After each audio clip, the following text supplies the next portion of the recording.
Hello friends, and welcome to day 2 of the Digital Detox Challenge. Today we're really going to talk a little bit about what happens when you get that impulse to just open and scroll, and why you scroll, why we use social media. So the first thing that I want to mention is that neural connections, which are basically connections in your brain, habits, loops in your brain, like everything else, like any sort of muscle in your body, like any connection, the more they fire, the stronger and faster they get. So that's also kind of how you could maybe automatically feel like your finger is tapping the screen, opening the TikTok and start scrolling before you even kind of know what's happening, because that mechanism has fired so many times that it's doing it almost on its own. All right.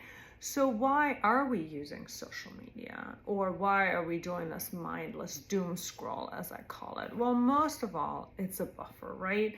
It's a buffer whenever we have a feeling that we don't really want. So subconsciously, we're buffering ourselves from experiencing that feeling.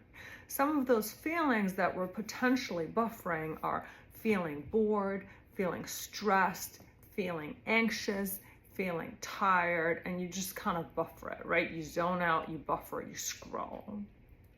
You know, when we think about coaching, and this really applies to this, there is a Viktor Frankl quote that I absolutely love because it applies to social media. And I hate the word addiction because, you know, it's not the same as like heroin, but let's say overuse, misuse, buffering through social media. And basically the famous Viktor Frankl quote I want to pull in here is, between stimulus and response, there is a space. In that space is our power to choose our response. In our response lies our growth and our freedom. So basically it all starts with that space. And again, the stimulus might be like you're in line feeling bored. You're at the end of the day and you're just feeling tired, right? So the automatic response right now is just to do this and keep doing that. However, you know, when we can be mindful, when we coach, when we become aware of what's happening, we can increase that time between stimulus and response, that space where all of our power to choose lies, that space where we can make a different choice. So yesterday we set our intentions and we hopefully became very clear on what are the things that you want to change, improve. How do you want to use your social media? Today we're going into the behavior.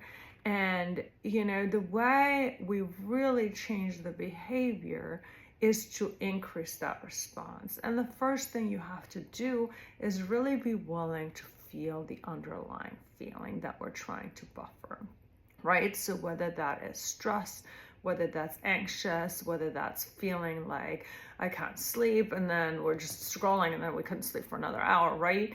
It's be able to feel the feeling, you know, and sometimes it even helps to actually consciously feel the feeling and name the feeling. Oh, right now, you know, I'm feeling bored. And then ask yourself, what do I truly need? When I'm thinking about going down that scroll, again, increase that space. What do I need? Do I need a nap? Do I need a good cry? Do I need to go to bed? Do I need to take some deep breaths? Do I need to just center myself and look around? You know, most feelings, no matter how bad and overwhelming they seem, that anxiety, that panic, that whatever, they only last an average of 90 seconds. And you can make it through 90 seconds knowing that how you feel is not going to last forever. So, again, what do you do when you find yourself mindlessly reaching for your phone? Stop. Just notice what you're doing with love, with compassion, without judgment. And ask yourself, what feeling is it that I'm buffering? Because there's always a feeling. There's always a feeling we're buffering. And then breathe into the feeling, experience the feeling, increase that space, increase your power to choose, increase your power to be. That's really how all of coaching works. And that's how you can put a space there and change your life and show up as the person you want to. You know, the other thing I wanted to mention is that scientifically, like, your brain needs downtime. And by using that buffer of the scroll, we kind of take some of that downtime and processing time away from our brain.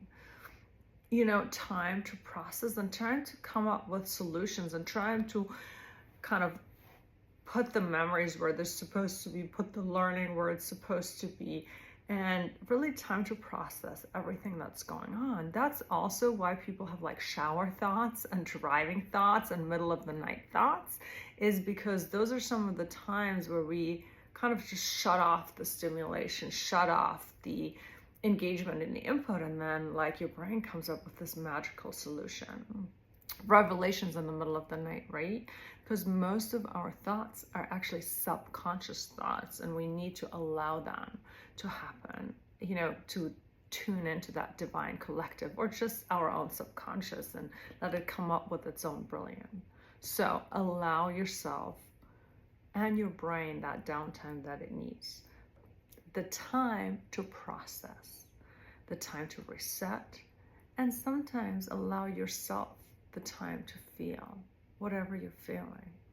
Just feel it, and ultimately, initially it will feel uncomfortable, right? But ultimately something beautiful will happen when that space opens up, and you're making those neural connections of pause, of resetting stronger, and you're weakening that automatic connection of zoning out and being sort of that passive person in your life where you're just scrolling. And it's interesting because you're scrolling and not experiencing your own life while you're watching other people have their life, when really I think what most of us want to do is be most fully present in our life. So don't be sucked into it. Give yourself the space and choose.